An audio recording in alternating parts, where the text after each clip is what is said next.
So I was admitted again last week.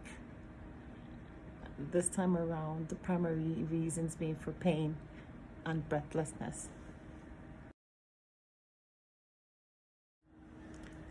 Due to the pain, the severity of the pain, I was on a lot of narcotics and also some other procedure which wasn't possible. They wanted to drain some fluid from my abdomen. However, my bowel was resting on the fluid. So the whole process of trying to get to the fluid under the bowel would have been a lot more complicated, and they just didn't feel that was appropriate. So the main primary treatment I was receiving for the first few days was a lot of narcotics. Subsequently, I began to have excessive nausea and I was throwing up.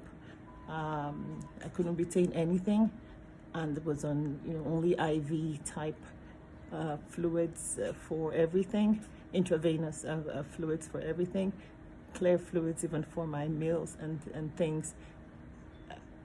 So that now, in addition to the narcotics, possibly led to a narcotic toxicity.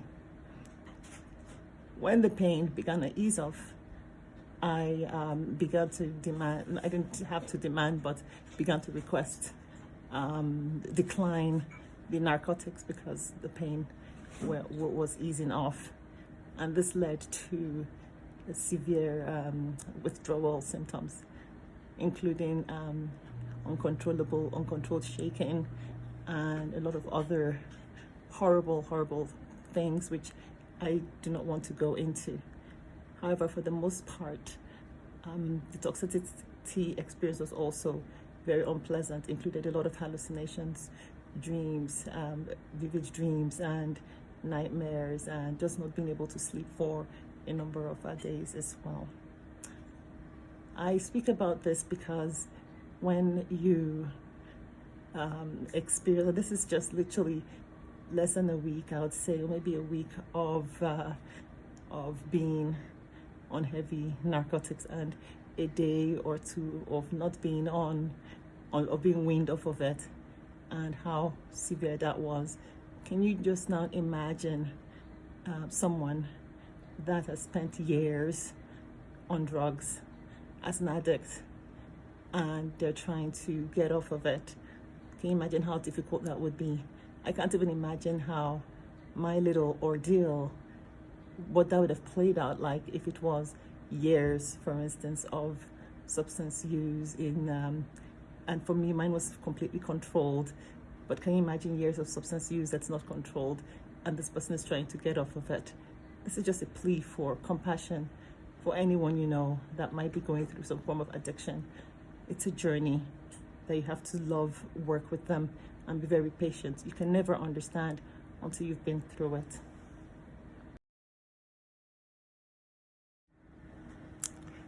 Finally, the toxicity, the side effects and all that were gone. Nausea was gone, so I'm back to regular meals. However, now was just seemed like there was a spirit of death hanging around in my room. And the one night I had a battle and I had a dream, and which ended in me crashing into something and knowing that I had died in the dream.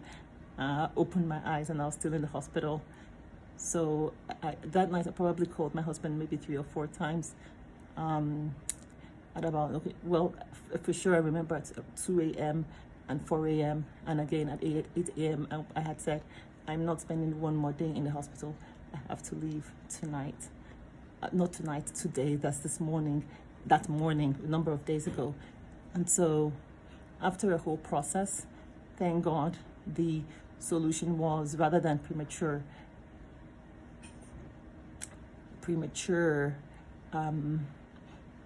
discharge, based on some other reasons and things, the hospital were able to arrange and agree for family visit because of COVID, there are a lot of restrictions on being able to see anyone. So I'm really grateful that I have the opportunity to see my family, I wasn't ready to spend one more night. This led to a time of deep intercession. My husband was able to come, my sister, and they prayed over my room, they prayed over me, and I received deliverance. This is huge. If you don't believe in death and life after death, you need to realize that it is real. God is real, heaven is real. Not to scare anyone, demons are real, but the Bible says, ye have overcome them. Greater is he that's in you than he that's in the world. Can you imagine the God that created the heavens and the earth living in you? The one that raised Jesus, that was when he died, raised him from the dead, is living in you. We don't have to be afraid of spirits, but we need to realize that they are there and they are real. I received deliverance after my family came and prayed for me, and I believe that my room also received deliverance. A lot of things changed, too many details to be able to go into, but the summary, or suffice to say, is that I received deliverance. Medical next steps: I will no longer be on treatment. The oncologist team believe it is no longer sensible, especially because they believe that it will lead to more suffering, as well as without giving the corresponding benefits. So if you're going to experience, all the side effects of treatment, you want to also experience the benefits of the disease being treated.